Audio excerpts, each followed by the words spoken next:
अस्सलाम वालेकुम रहमतुल्लाहि व बरकातुहू।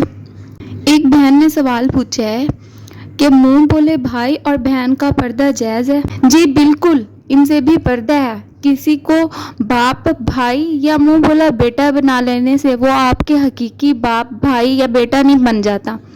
इनसे तो निकाह दुरुस्त है। हमारे माशरे में मुंह बोले रिश्तों का रिवाज इतना आम हो चुका है कि कोई मर्द किसी को माँ बनाए हुए है, कोई लड़की किसी को भाई बना बैठी है, तो किसी खातून ने किसी को बेटा बना लिया है।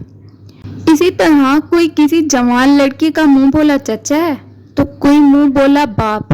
ऐसे मुंह बोले रिश्तों की वजह से बेपर्दगी, बेतकलीफों और मखलूत दावतों का रिवाज आम बनता जा रहा है। सिंफ मुखालिफ के साथ मुंह बोले रिश्ते कायम करने वालों और वालियों को अल्लाह जुल जलाल से डरना चाहिए। और ये भी है कि शैतान पहले से बोल कर वार नहीं करता। हदीस पाक में आता है, दुनिया और औरतों से बचो क्योंकि बनी इसराइल में सबसे पहला फितना औरतों की वजह से उठा था। ऐसे मुंह बोले रिश्ते बनाने से परहेज करें। जो रिश्ता अल्लाह ताला ने आपको दिया है, भाई का, बाप का, माँ का, बस आप लोग उन्हीं के सामने पर्दा नहीं कर सकते।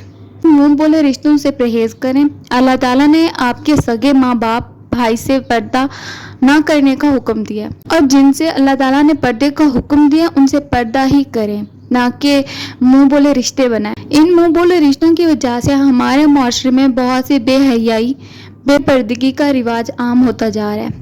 तो प्लीज़ इस पे कंट्रोल करें। अगर आपको ये वीडियो अच्छी लगी है तो प्लीज़ इस पे अमल ज़रूर कीजिएगा। मुझे अपनी दुआ में याद रखिएगा। अल्लाह हाफिज़।